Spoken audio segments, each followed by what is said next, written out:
Today I'm going to show you how you can get whey out of yogurt. Super simple, incredibly easy process, and it will help you in your fermentation and it will help your ferments to go much quicker.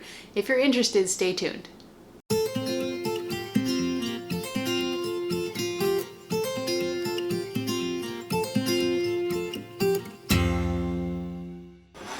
Welcome to the Fermented Homestead. Today we're going to be making whey, and the way that we're going to make it is with just some yogurt. That's all you need. Some cheesecloth, some densely woven cheesecloth, or some muslin cloths, flour sack cloth. You might even be able to use a nut milk bag, just something with a very tight weave in it. And then all you're going to do is just put the yogurt into the cloth. If you can get it open.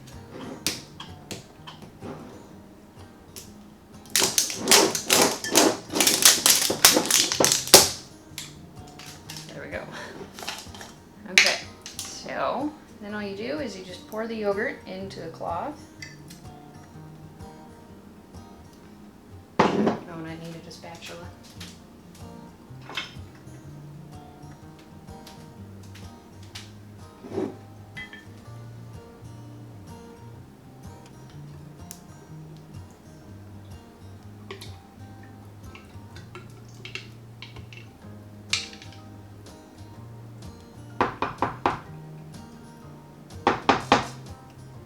And for this, I'm using some store-bought yogurt, but you can absolutely use your own homemade yogurt to make this.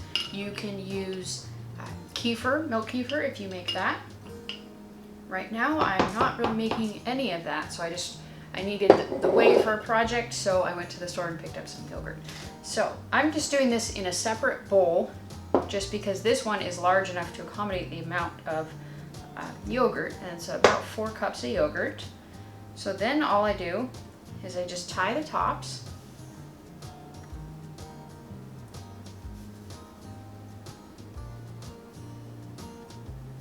And put a spoon underneath it. And then tie it again. Maybe I should do it like this. Oy vey. Figure out a way to tie it on there. And the way that I'm doing it, you need to tie it kind of snug, because what I'm going to do, so you can see there's already a bunch of whey coming out. In the beginning, a lot more will pour out. So the way that I've found to do it is I just put it in a pot with a measuring cup underneath it, and the spoon helps to hold it up. And then I usually use a 4-cup measuring cup, but I'm gonna need that a little bit later, so I'm using a 2-cup, just a glass one in there. Let me show you. And I just kind of position it like that, and then I'm gonna come back. In the beginning, the whey is gonna let off a lot, or the yogurt is gonna let off a lot more whey in the beginning. So I'm gonna come back probably in about an hour, 2 hours maybe, and I'm going to take the liquid that has already come off of it, and I'm going to put it into a separate jar just to make sure that it doesn't overflow and I don't have a big mess on my hands. But I put it in the pot just to keep it suspended. My cupboards don't have any kind of knob or anything, so if your cupboards have a knob or any way that you can suspend it from your cupboards, that is definitely ideal. Much better than what I'm doing here. But I don't have that option, so I've just kind of figured out a way to make this work for the kitchen that I have. So I will bring you guys back once this is all finished, and I'll show you the finished product. So I thought you might want to know, why wouldn't I just go ahead and suspend it from the pot itself and let it drip into the pot? And whey is very acidic, and it has lots of probiotics and things like that. And yes, this is the stainless steel bowl, but I'm much more comfortable letting it go into a glass bowl instead. I think it would just better be safe than sorry. Basically is the way that I look at it. And I'm making the whey because you can use whey to ferment all different kinds of vegetables and fruits and things like that. You can use it to make probiotic sodas.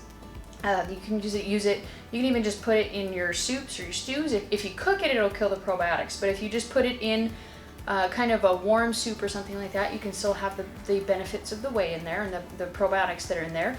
You can add it to smoothies if you do that. You can add it to, if you drink bone broth like I do in the mornings, you can add it to your bone broth, and it kind of just gives you a bit of extra protein, I believe it is, and all different kinds of probiotics. And it's just a way to add probiotics in, and it's a way that can help you to ferment things much quicker. I don't typically use it in vegetable ferments, but a lot of people do.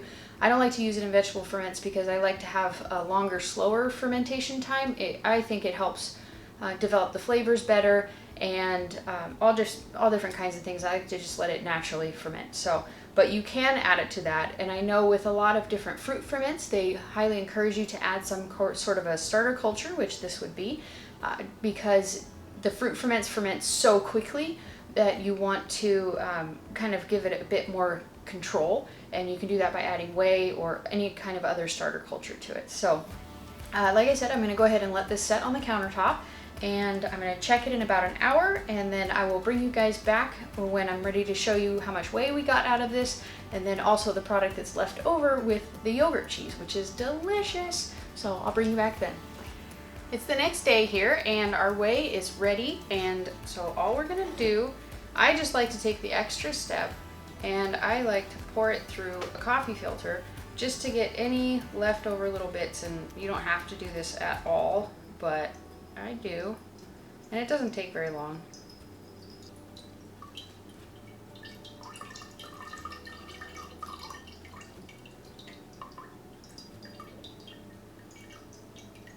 So the whey is all in here and running through the coffee filter. So we're gonna go ahead and take a peek at the yogurt cheese.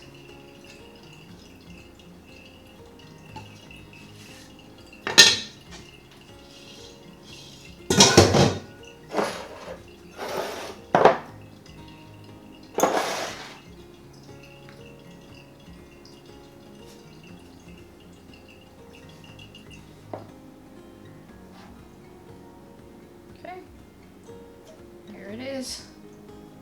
Let's get as much off the fabric as I can.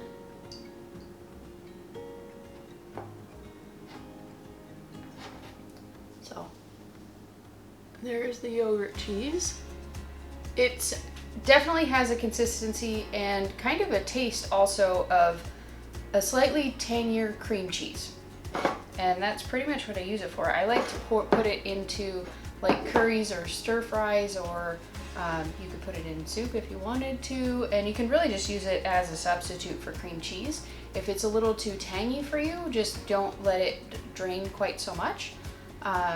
You could add a little bit of flavoring to it. You could add like chives or something like that and use it as a dip. There's all different kinds of things that you can do with the yogurt cheese. And you can also let it strain longer. I let it go for about, I think about 22 hours, and you can totally let it go for longer. You can let it go in the fridge, you can leave it on the countertop, it really doesn't matter. I left mine on the countertop until I went to bed, and then I put it in the fridge. Don't really have to, but, ooh, and you can definitely let it go longer. This one definitely is still a bit creamy, I guess. So anyways, this is all there really is to it, to making whey. It's super simple. You can customize it to however you want it to be. You can let it go longer, you can let it go less time. In this one, it looks like I'm probably going to end up with about 3 cups of whey. So maybe a little bit less, and then a little more than a cup of the yogurt cheese. And so we are going to take this in the future, and we are going to use it to make all different kinds of fermented sodas. And you can also use it as a starter for any of your lacto-fermented cultures. I just don't usually do that, but you can totally do it. And so I will bring you guys back in a future video and show you what I'm going to end up doing with all of this whey. So we'll see you then. Thank you for watching. Hit that like button if you enjoyed this video, and subscribe if you haven't already, and we'll see you in the next video. Thank you.